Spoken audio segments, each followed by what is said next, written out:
بسم اللہ الرحمن الرحیم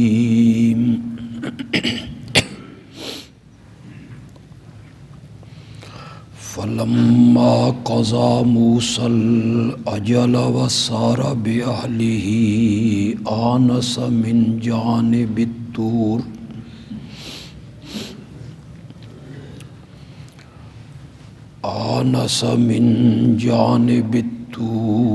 نارا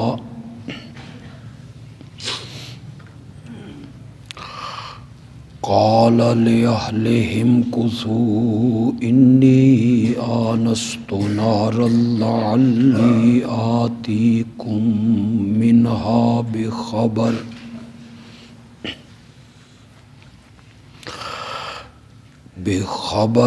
أو جزوة من النار لعلكم تصطلون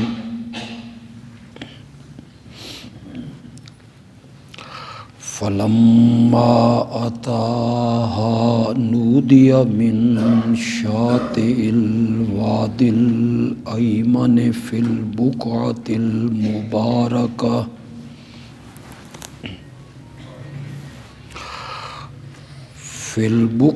المباركة من الشجرة أن يا موسى إني أنا الله رب العالمين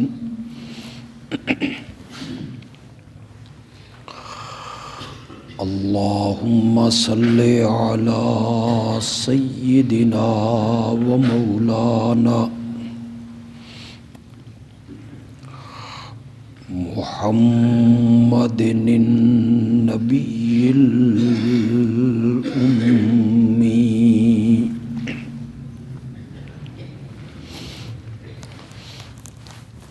وعلى آله وأصحابه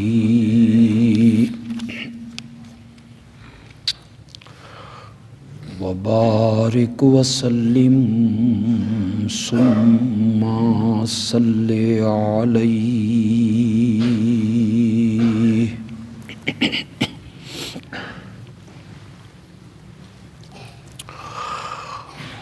سورۃ القصص میں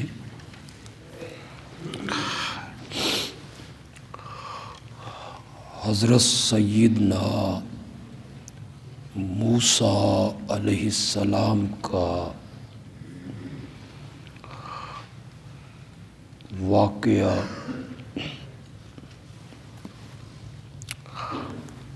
بڑی تفصیل کے ساتھ بیان کیا گیا ہے۔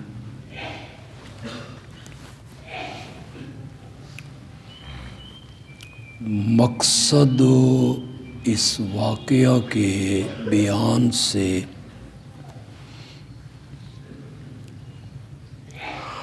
نبی اکرم صلی اللہ علیہ وسلم کو اور آپ کی امت کو یہ سمجھانا اور بتلانا ہے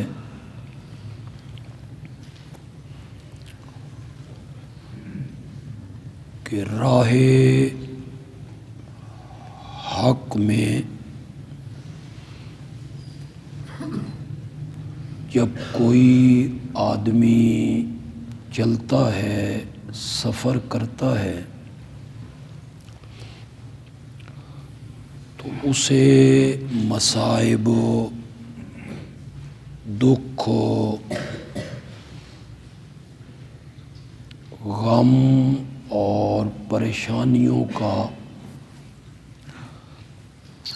سامنا کرنا پڑتا ہے۔ حضرت موسیٰ علیہ السلام کو دیکھو،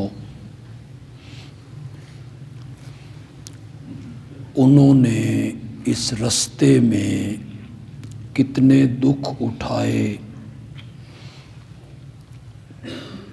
پریشانیاں جھیلیں، بالآخر کامیابی نے ان کے قدم چومے اور ان کے دشمنوں کو ہم نے تباہی کے گھاٹ اتار دیا۔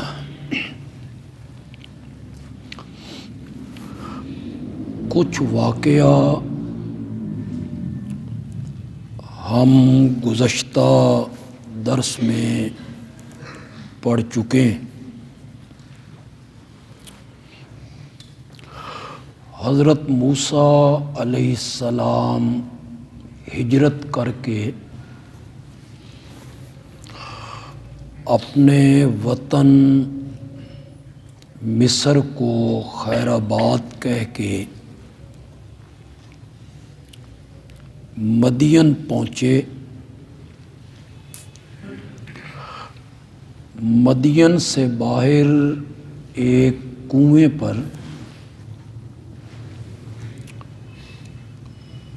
انہوں نے دو لڑکیوں کو دیکھا جو اپنے ریوڑ کو روک کے کھڑی تھی۔ پھر وہ آگے بڑھے، کنویں سے ڈول نکالا۔ ان لڑکیوں نے اپنے جانوروں کو پانی پلایا اور وقت سے پہلے جب گھر گئیں تو ان کے بابا نے اس کی وجہ پوچھی۔ انہوں نے یہ سارا قصہ اپنے بابا کو بتایا۔ تو ان کے بابا نے کہا کہ اسے بلا کے لاؤ، اس نے جو ہمارے جانوروں کو پانی پلایا اس کی اجرت ادا کر دیں۔ ان میں سے ایک لڑکی بلانے کے لیے اس جگہ پہ پہنچی۔ جب حضرت موسیٰ ایک سائے میں آ کے اپنے رب سے التجا کر رہے تھے کہ اس وقت تو جو بھی خیر و بھلائی میری طرف اتارے تو میں اس کا محتاج ہوں،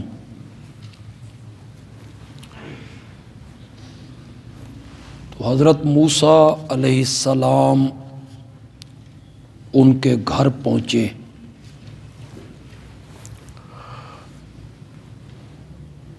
تو ایک لڑکی ان میں سے اپنے بابا کو کہنے لگی کہ ہمیں بھی ایک ملازم کی ضرورت ہے، تو اس آدمی کو اگر ہم ملازم رکھ لیں تو یہ بہتر ہے، اور بہترین ملازم میں دو صفتوں کا ہونا ضروری ہے۔ ایک تو وہ قوی ہو، طاقت والا ہو، کام کاج اچھی طرح کرے، اور دوسری صفت ملازم میں یہ ہونی چاہیے کہ وہ امین ہو۔ گھر میں اس نے رہنا ہے، اس میں امانت کا مادہ ہونا چاہیے۔ یہ دونوں صفتیں ہم نے اس بندے میں پائی ہیں۔ قوت کا اندازہ لگایا جب اس اکیلے نے پانی کا ڈول باہر کھینچ لیا، اور امین ہونے کا اندازہ لگایا کہ میں اسے لینے کے لیے گئی، اس کو لے کر اپنے ساتھ آئی، اس تمام وقت میں اس نے میری طرف آنکھ اٹھا کے بھی نہیں دیکھا۔ وہ جو بھی بزرگ تھے، مفسرین اکثر کہتے ہیں کہ وہ حضرت شعیب علیہ السلام تھے۔ انہوں نے کہا کہ میں اپنی 2 بیٹیوں میں سے ایک کا نکاح آپ کے ساتھ کر دیتا ہوں، اس مہر پہ کہ تم 8 سال میری خدمت کریں، اور اگر 8 کی بجائے 10 سال کر دیں تو یہ تیری طرف سے احسان ہوگا، ورنہ 8 سال کے بعد بھی اگر آپ الگ ہونا چاہیں، کہیں جانا چاہیں، تو میری طرف سے اس میں کوئی زبردستی نہیں ہوگی۔ اس اقرار پر حضرت موسیٰ علیہ السلام کا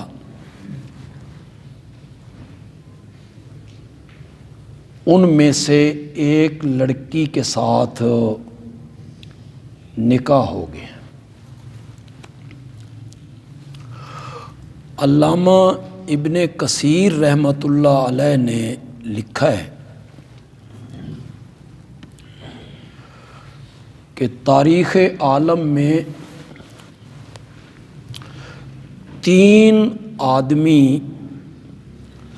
بڑے قیافہ شناس ہوئے۔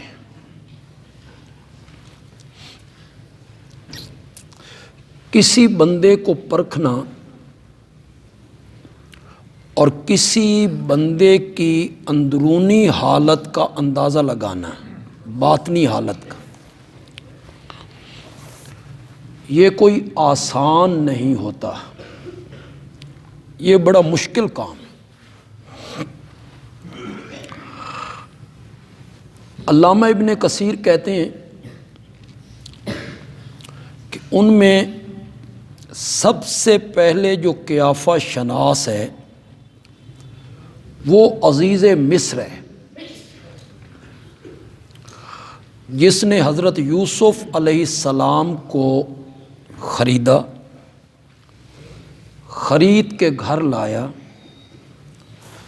بس اتنے فاصلے میں،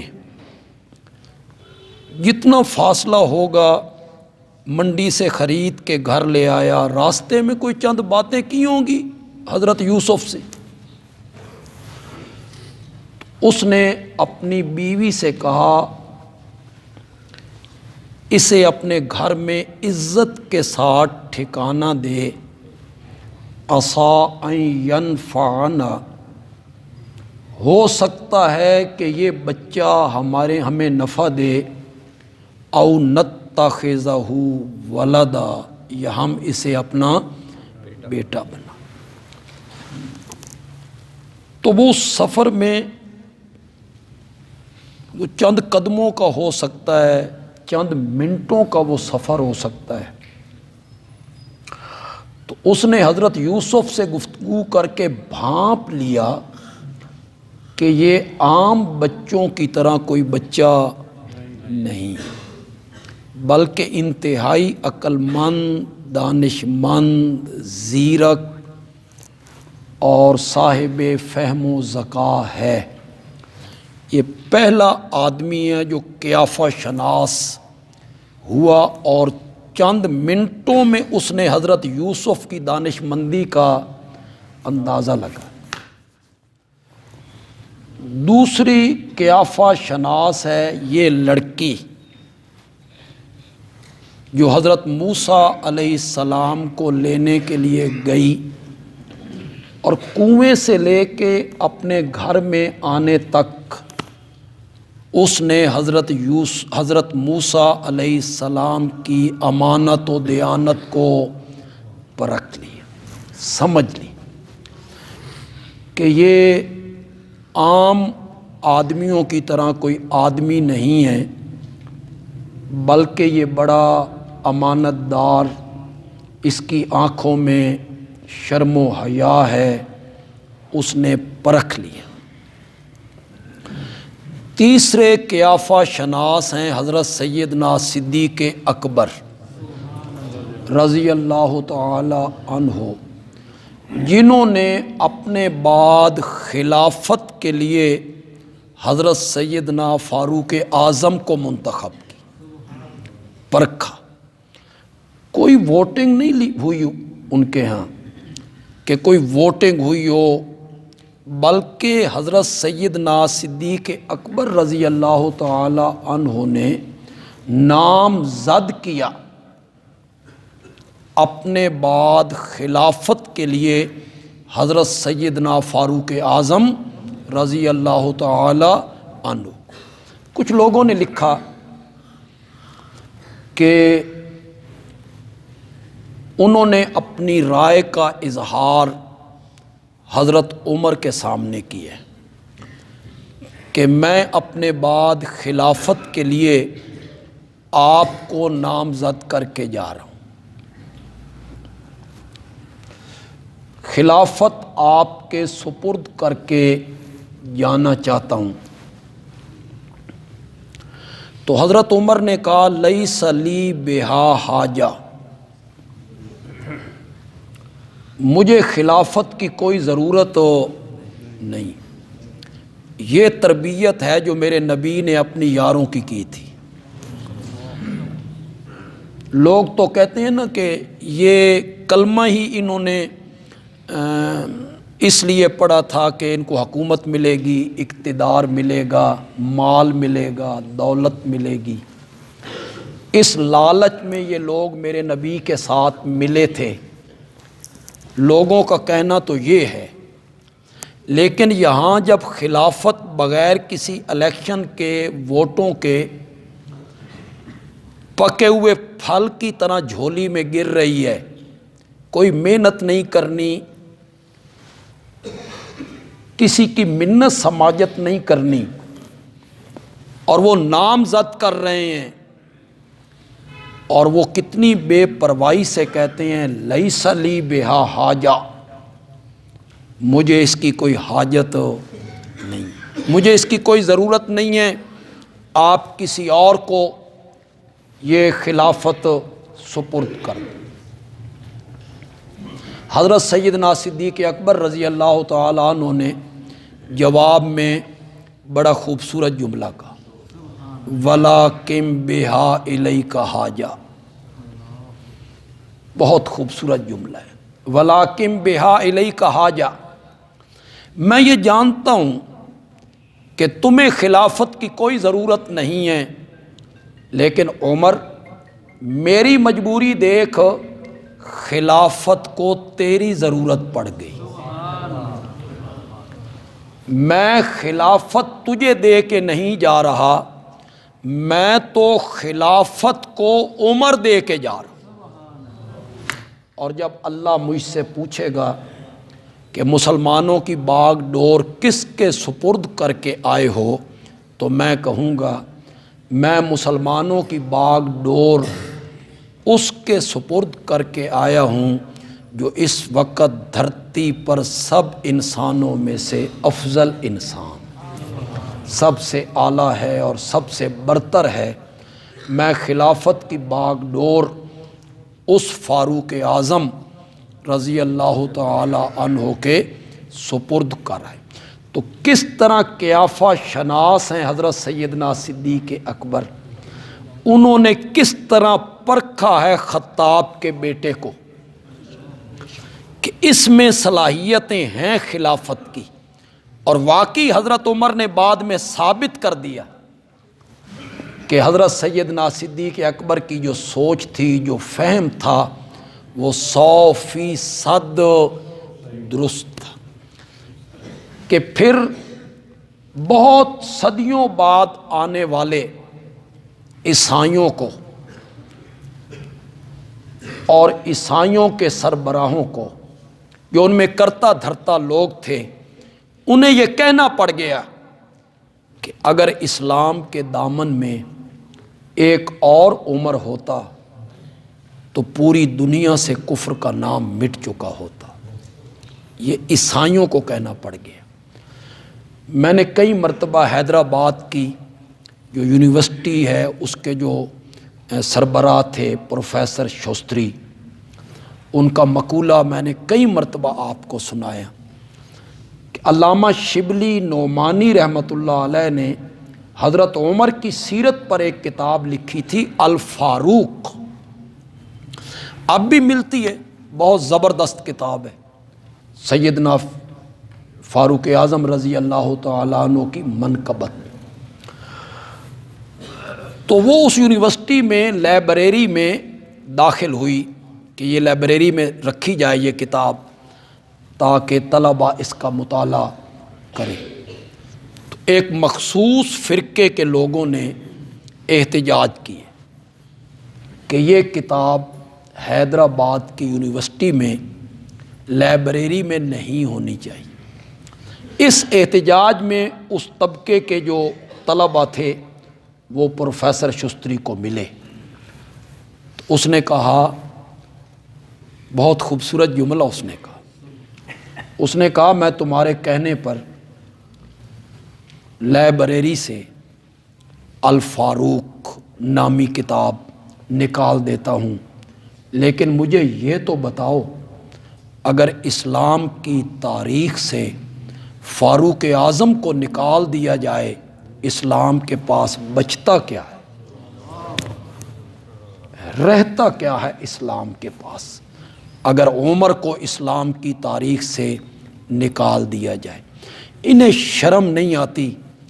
جس ایران میں آج یہ زندگی بسر کر رہے ہیں، یہ ایران فتح کس نے کر کے دیا تھا؟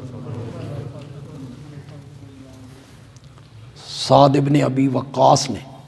اس وقت خلافت کس کی تھی؟ حضرت سیدنا فاروق اعظم رضی اللہ تعالی عنہ کی۔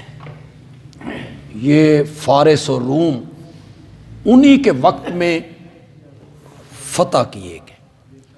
تو حضرت صدیق اکبر کتنے قیافہ شناس تھے، انہوں نے اپنے بعد خلافت کے لیے جس بندے کو منتخب کیا تھا اس بندے نے 10 سال کے قلیل عرصہ میں آدھی دنیا پر محمد عربی کا پرچم لہرا دیا صلی اللہ علیہ وسلم۔ اس شرائط پر حضرت موسیٰ کی شادی ہو گئی اس لڑکی سے۔ پورے 10 سال حضرت موسیٰ نے ان کی خدمت کی، اس بزرگ کی خدمت کی۔ 10 سال کے بعد وہ اپنے وطن کی طرف واپس لوٹ رہے ہیں، مدین سے پھر مصر آ رہے ہیں کہ 10 سال ہو گئے اس واقعہ کو جب ایک آدمی میرے ہاتھ سے قتل ہو گیا تھا، بھول بھلا گئی ہوگی اب بات، مجھے اپنے ماں بہن بھائی ان کے پاس واپس پلٹنا چاہیے۔ یہ جب واپس پلٹے تو طور کے قریب سے یہ گزر رہے ہیں، رات کا وقت ہوا، سردیوں کا موسم تھا، تو سردیوں میں رات کے وقت انہوں نے وہاں پڑاؤ کیا اور بیوی درد ذہ میں مبتلا ہو، مصائب پہ مصائب ہیں، پریشانیوں پہ پریشانیاں ہیں، ایک حالت سفر ہے، پھر سردیاں ہیں اور پھر بیوی درد ذہ میں مبتلا ہو گئی۔ کوئی آگ نہیں ہے کہ جلائیں، لکڑیاں جلائیں اور آگ سینکیں، سردی دور ہو، پھر اوپر سے یہ مصر کا راستہ بھول گئے۔ اللہ کا بننے والا پیغمبر اپنے وطن کا راستہ بھول گئے، تو وہاں بیٹھے ہیں تو طور پہ ایک درخت پر انہوں نے آگ کو جلتے ہوئے دیکھا کہ آگ جل رہی ہے، تو انہوں نے اپنے گھر والوں سے کہا کہ تم یہاں ٹھہرو، میں آگ دیکھ رہا ہوں، لعلی آتیکم منہا بخبر، میں وہاں سے کوئی پتہ خبر لے آؤں، آگ جو جل رہی ہے تو کوئی جلانے والا بھی ہوگا، تو میں وہاں جاتا ہوں، مصر کا راستہ پوچھ لیتا ہوں، اور اگر وہاں کوئی نہ ہوا تو پھر انگارہ لے کے آؤں گا جس سے آگ جلائیں گے اور سینک کر سردی دور کریں گے۔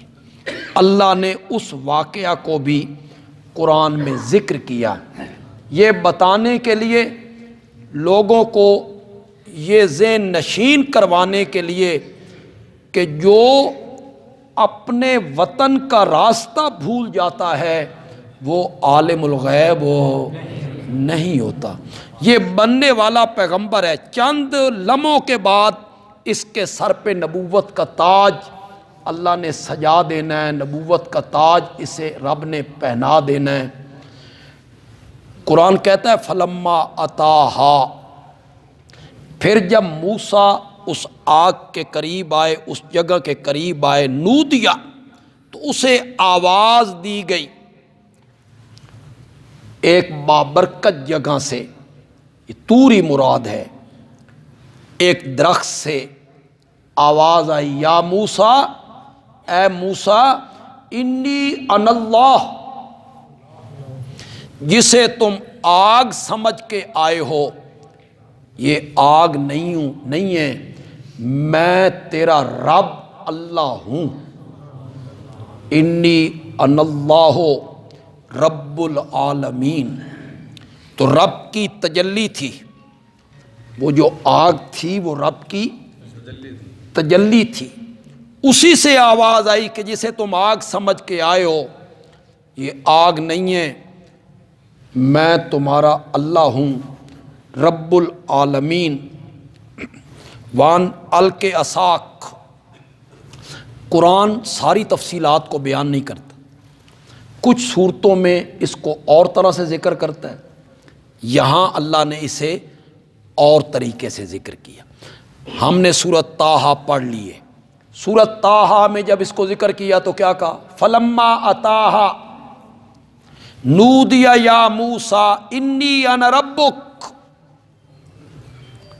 جب حضرت موسیٰ اس آگ کے قریب آئے تو آواز دی گئی، اے موسیٰ میں تیرا رب ہوں، فاخلع نعلیک، اپنی جوتیاں اتار دیجئے، انک بالواد المقدس طویٰ، آپ ایک مقدس وادی میں، جس وادی کا نام طویٰ ہے، تو آپ جوتیاں سمیت اس پہ آ گئے، یہ مقدس وادی ہے، آپ جوتیاں اتاریے۔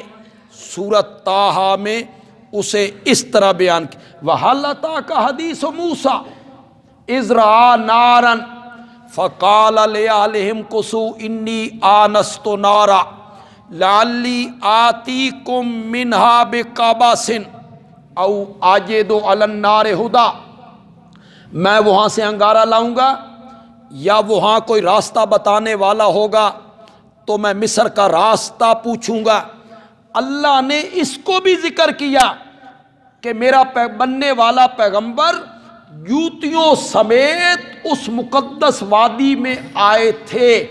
اللہ نے بتایا اگر وہ عالم الغیب ہوتے تو جوتیوں سمیت اس وادی میں داخل نہ ہوتے، ہمیں پھر کہنے کی کیا ضرورت تھی کہ آپ اپنی جوتیاں اتار دیجئے۔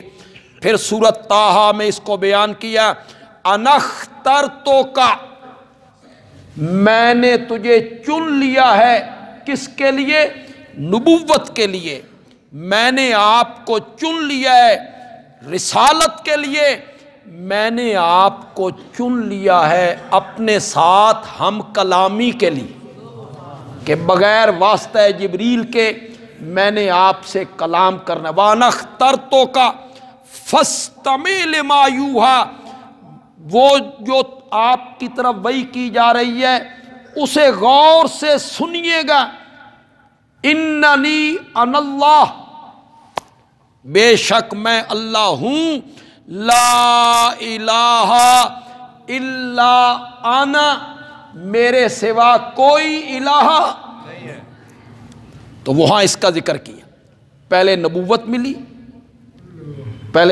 ملی، رسالت ملی، نبوت کا پیغام ملا، پیغام کیا تھا؟ لا الہ الا اللہ۔ اس کے بعد معجزہ ملا، وما تلک بیمینک یا موسیٰ، آپ کے دائیں ہاتھ میں کیا ہے؟ اللہ تو عالم الغیب ہے، اللہ کو تو پتہ تھا کہ لاٹھی ہے، تو ہم جب لوگوں کے متعلق بات کرتے ہیں نا کہ اگر پتہ ہوتا تو وہ یہ کیوں پوچھتے، پتہ ہوتا تو یہ کیوں پوچھتے، تو ہمارے دوست کہتے ہیں اللہ نے نہیں پوچھا تھا کہ تیرے ہاتھ میں کیا ہے؟ تو اللہ کو پہلے پتہ نہیں تھا، اللہ کو پتہ تھا کہ لاٹھی ہے، پوچھا کیوں؟ اللہ حضرت موسیٰ سے اقرار کروانا چاہتے تھے کہ یہ کیا ہے؟ لاٹھی ہے۔ کیوں؟ تھوڑی دیر کے بعد اس لاٹھی کی حیت نے بدلنا تھا، تبدیل ہونا تھا، سانپ بننا تھا۔ تو اللہ حضرت موسیٰ کی زبان سے اقرار کروانا چاہتے تھے کہ یہ کیا ہے؟ لاٹھی، کہ چند لمحوں کے بعد اس کی حیت نے، اس کی صورت نے، اس کی شکل نے کیا ہونا تھا؟ تبدیل ہونا تھا۔ لاٹھی سانپ کی شکل میں تبدیل ہونی تھی۔ وَمَا تِلْكَ بِيَمِينِكَ يَا مُوسَىٰ، آپ کے دائیں ہاتھ میں کیا ہے؟ مولا یہ لاٹھی ہے، اس سے پتے جھاڑتا ہوں، تھک جاتا ہوں تو ٹیک لگاتا ہوں، اس سے اور بھی بہت کام لیتا ہوں۔ تو پھر اس کے آگے کیا ہے؟ اللہ نے کیا کہا؟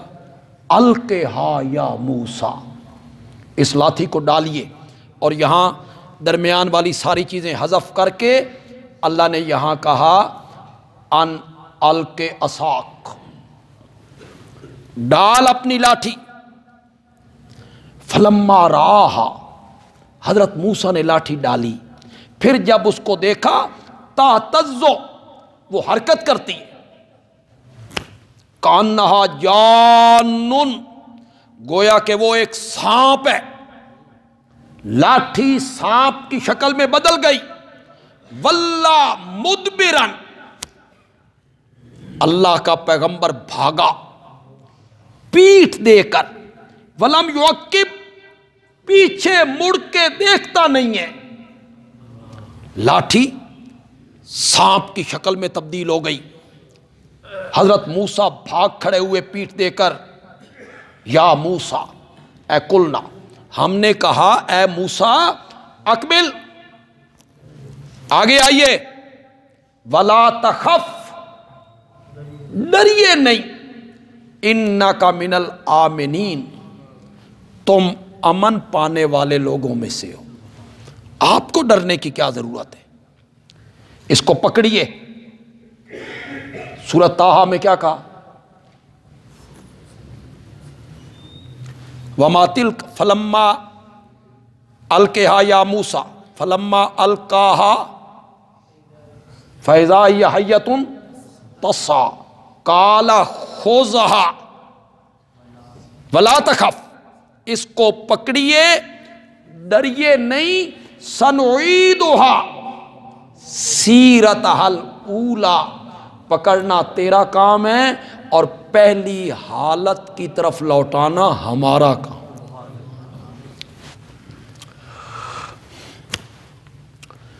جتنے کمزور عقیدے کے لوگ ہیں، میں نے اس موضوع پر، آپ کو یاد نہیں رہتا، میں نے اس موضوع پر معاویہ مسجد میں تقریباً 12 سے 14 جمعے پڑھائے ہوں گے، کم از کم۔ بڑی تفصیل سے میں نے گفتگو کی تھی اپنے جمعے کے خطبات میں۔ جتنے کمزور عقیدے کے لوگ ہیں اور جتنے شرک کے مریض ہیں،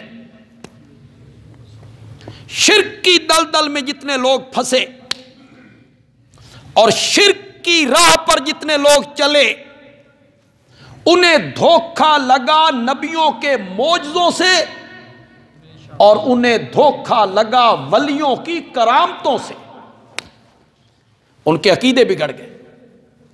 جتنے بھی کمزور عقیدے کے لوگ ہیں، شرک کی راہ پہ چل رہے ہیں، شرک کی دلدل میں پھنسے ہوئے ہیں، غیر اللہ کو مشکل کشا، حاجت روا، عالم الغیب، مدد کرنے والے، نفع نقصان کے مالک، قادر، آج وہ نبیوں ولیوں کو سمجھ بیٹھے ہیں نا، انہیں دھوکہ کہاں سے لگا؟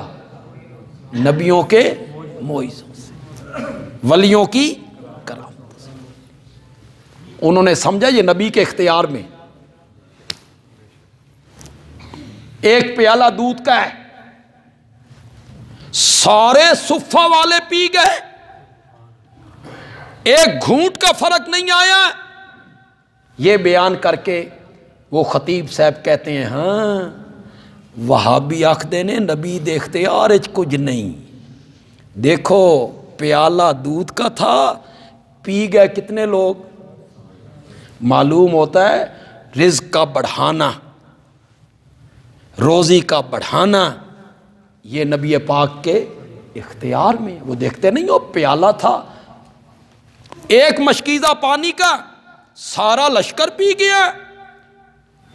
حضرت جابر کے گھر 10 بندوں کا کھانا لشکر کھا کے اٹھ گیا، کوئی کمی نہیں آئی۔ آگے پڑھی پڑھائی قوم ہے، انہوں نے نعرے مارن دا شوق ہے، تو کوئی بندہ گل کرے تو اسی نعرہ رسالت ماریے، وہ کہتے ہیں ہاں جی سبحان اللہ ماشاء اللہ، بالکل ایسے ہی ہے جی، نبی کے اختیار میں رزق کو بڑھانا۔ اب انہیں کون سمجھائے؟ یہ ایک پیالہ دودھ کا پورے لشکر کا پینا، 10 آدمیوں کا کھانا پورے لشکر کا کھانا، ایک مشکیزہ پانی کا پورے لشکر پہ پورا ہونا، یہ میرے آقا کا معجزہ ہے۔ کیا ہے؟ معجزہ ہے۔ اور ہماری اہل سنت کی جو عقائد کی کتابیں ہیں، شرح عقائد ہے، خیالی ہے، شرح مواقف ہے، جتنی بھی ہماری عقائد کی کتابیں ہیں ہمارے نصاب میں داخل ہیں یا ہمارے مدرسوں کے کتب خانے میں موجود ہیں، تمام کتابوں میں لکھا ہوا ہے معجزے کا فاعل اللہ ہے۔ معجزہ فعل نبی کا نہیں ہوتا، معجزہ فعل کس کا ہے؟ معجزے میں ہاتھ نبی کا ہے۔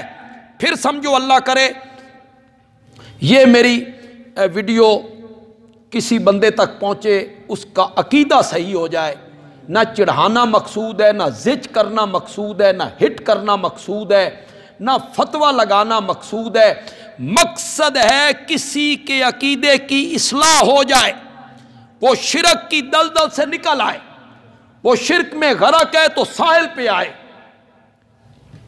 معجزے میں ہاتھ نبی کا ہوتا ہے، ارادہ اور مرضی وہ نبی کی نہیں ہوتی، کس کی ہوتی ہے؟ تمہیں دھوکہ لگا معجزوں سے اور ولیوں کی کرامتوں سے، وہ بیان کرتے ہو معجزے، ثابت کرتے ہو اختیار، بیان کرتے ہو معجزے، ثابت کرتے ہو علم غیب۔ اب آئیے اس کی دلیل کیا ہے؟ اس کی دلیل یہ ہے کہ اگر معجزہ نبی کے اختیار میں ہوتا، اگر معجزہ نبی کی مرضی سے صادر ہوتا، دلیل بڑی زبردست ہے، اگر معجزہ نبی کے قبضے میں ہوتا، اگر معجزہ نبی کے اختیار میں ہوتا تو لاٹھی کو سانپ بنتے ہوئے دیکھ کر حضرت موسیٰ کبھی نہ بھاگتے، کبھی نہ بھاگتے۔ آپ نہیں سی بنایا، انہوں نے خود تو سانپ بنایا ہے، ان کی مرضی سے بنا ہے نا، ان کے اختیار سے بنا ہے، پھر بھاگنا کیوں؟ ڈرنا کیوں؟ پھر رب کو یہ کیوں کہنا پڑ گیا اقبل، سامنے آئیے، ولا تخف؟ کیا میں نے لا تخف کا خوف کیوں کھایا؟ ڈرے کیوں؟ خود نہیں بنایا تھا، معجزہ ان کے ہاتھ میں تھا، نہ ان کے اختیار میں تھا، نہ خود بنایا تھا، نہ اپنی مرضی سے بنا تھا، نہ پھر ڈرنا کیوں؟ پھر بھاگنا کیوں؟ اور سورۃ طٰہٰ میں جو لفظ بولے نا اللہ نے، مزہ ہی آتا۔ قرآن کہتا ہے خذھا، اس سانپ کو پکڑ، لا تخف، اس کو پکڑ، سنعیدھا، سنعیدھا، ہاں سنعیدھا، سیرتہل اولا، پکڑنا تیرا کام ہے اور پہلی حالت پہ لوٹانا ہمارا کام ہے۔ جی سنعیدھا کا کیا معنی ہے؟ ہم لوٹائیں گے، ہم لوٹائیں گے اس کو پہلی حالت پر۔ معجزے میں ہاتھ نبی کا ہوتا ہے، مرضی اور اختیار نبی کا نہیں ہوتا۔ اپنی مرضی سے معجزہ صادر کرتا ہے نبی۔ خوف خدا نہیں ہے ان علماء کو، ان خطباء کو، ان مقررین کو اور غیر ذمہ دار واعظین کو۔ ممبر پہ بیٹھ کر لوگوں کے عقائد خراب کرتے ہو معجزے بیان کر کے۔ معجزہ اپنے مورد میں بند ہوتا ہے، اس پر دوسری چیزوں کو قیاس نہیں کیا جا سکتا۔ میں نے تو اس پر 12-14 خطبے دیے ہیں جمعے پہ، اور بڑے دلائل سے میں نے اس پر گفتگو کی تھی۔ کیوں جی؟ جب مولوی صاحب یہ بیان کرتے ہیں، خطیب صاحب یہ بیان کرتے ہیں، واعظ یہ بیان کرتا ہے، وہ ممبر پہ جب کودتے ہیں، اچھلتے ہیں اور پھر لوگوں سے داد لیتے ہیں، ایک پیالہ پانی، ایک پیالہ دودھ کا سارا لشکر پی گیا، 10 آدمیوں کا کھانا سب پہ پورا ہو گیا، اے ویکھو جی دیوبندی وہابی آدھے انہوں نے اختیار ہے کچھ نہیں ہے کہ نہیں؟ کہتے ہیں کیوں نہیں جی؟ ان خطیب صاحب سے میرا سوال ہے۔ خطیب صاحب سے سوال کرنا تو خیر بنتا نہیں کہ انہیں سارا پتہ ہے، اس طبقے کے جو لوگ ہیں، عوام ہیں، ان سے میرا سوال ہے، وہ میرا مسئلہ حل کرے۔ مجھے پریشانی ہے، میرا مسئلہ حل کرے۔ پریشانی میری یہ ہے کہ میں نے تاریخ و سیرت کی کتابوں میں پڑھا کہ نبی اکرم صلی اللہ علیہ وآلہ آلہ وسلم کے گھر کے چولہوں میں ایک ایک مہینے تک آگ نہیں جلتی تھی۔ ہے کہ کوئی نہیں؟ نبی کے گھر والوں نے کبھی پیٹ بھر کے کھانا نہیں کھایا۔ میری ماں کہتی ایک ایک مہینہ چولہوں میں آگ نہیں جلتی تھی۔ مجھ میں ہمت نہیں ہے، مجھ میں یہ ہمت نہیں یہ بات کروں۔ تم میں ہمت ہے تو بولو، کرو ہمت ذرا اور کہو رزق کا بڑھانا یہ نبی کے ہاتھ میں تھا، جان بوجھ کے اپنی بیویوں کو بھوکا رکھا۔ بولو تم میں ہمت ہے تو بولو یہ کلمہ کفر بولو کہ رزق کا بڑھانا، روزی کا بڑھانا، کھانے کا بڑھانا، دودھ کا بڑھانا یہ نبی کے ہاتھ میں تھا، قبضے میں تھا۔ مہینہ جو چولہوں میں آگ نہیں جلتی تھی، الیاذ باللہ خاکم بدہن، یہ آپ نے جان بوجھ کے اپنے گھر والوں کو بھوکا رکھا۔ میں یہ نہیں کہہ سکتا، میں یہ کہوں گا کہ جب پیالہ لشکر پہ پورا ہو گیا، 10 بندوں کا کھانا سینکڑوں پہ پورا ہو گیا، وہ میرے آقا کے اختیار میں نہیں تھا، وہ معجزہ تھا۔ اس میں اختیار سارا کس کا تھا؟ میں تو یہ کہوں گا، تم کہو، اور اس سے بھی زبردست دلیل دے دیتا ہوں۔ اور یہ اہل علم کے لیے، جہاں تک میری آواز پہنچے گی اہل علم میری بات کو سنیں گے۔ یہ قرآن میرے نبی کا معجزہ نہیں ہے۔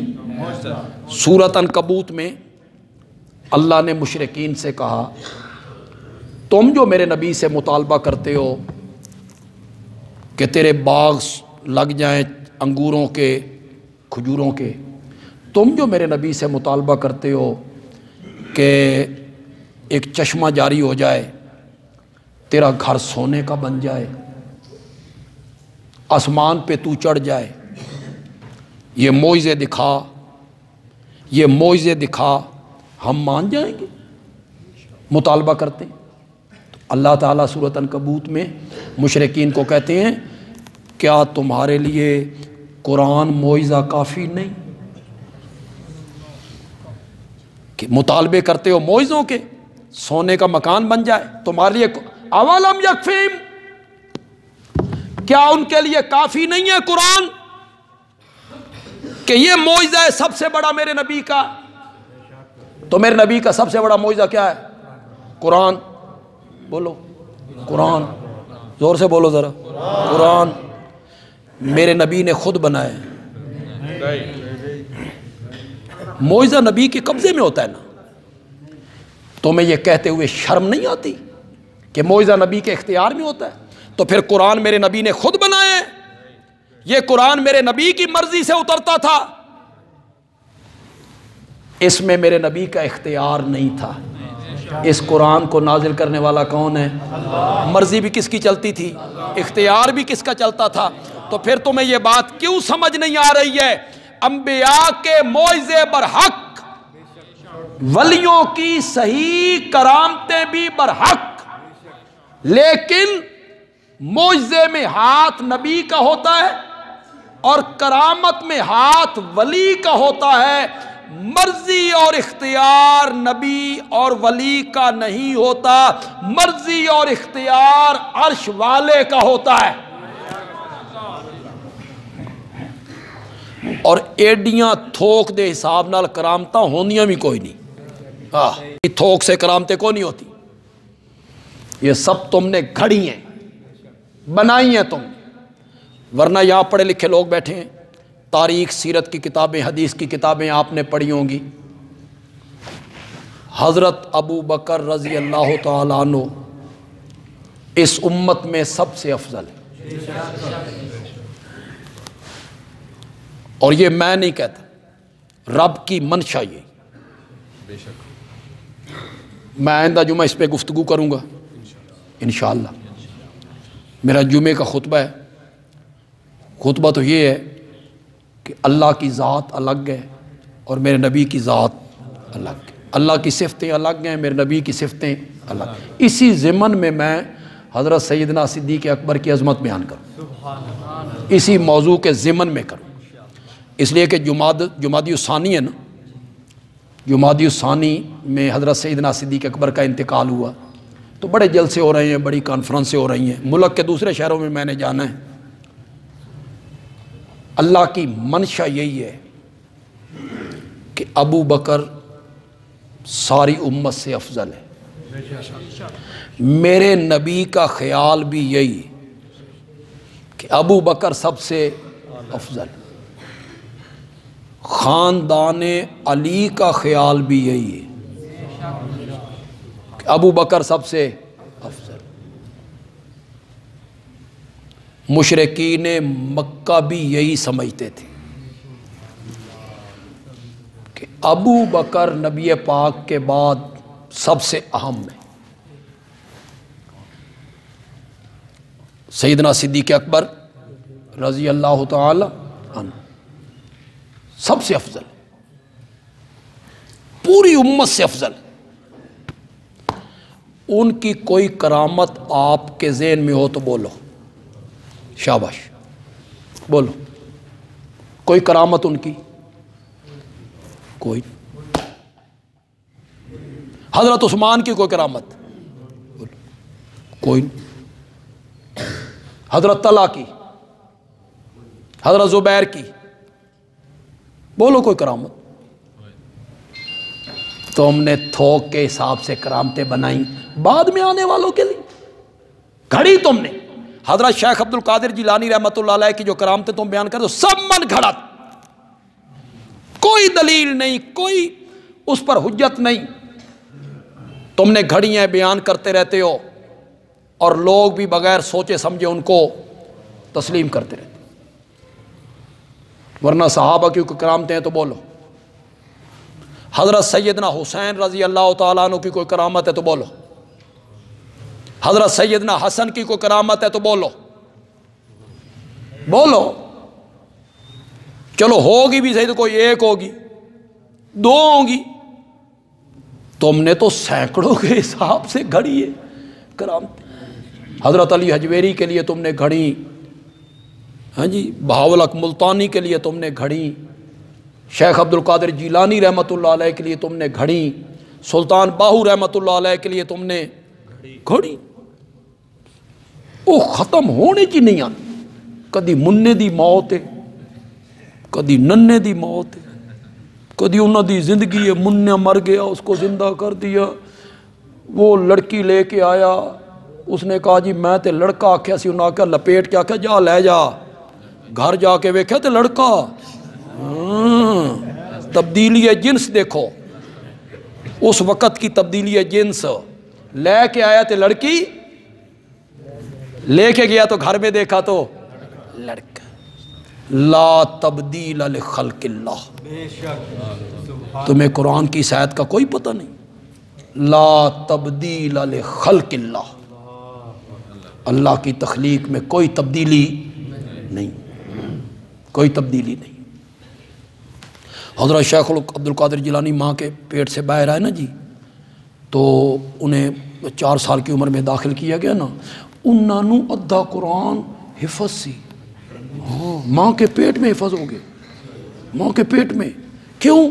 ماں قرآن پڑھتی رہتی تھی، ماں قرآن پڑھتی رہتی تھی، وہ اندر سنتے تھے، آدھا قرآن ان کو اندر یاد تھا۔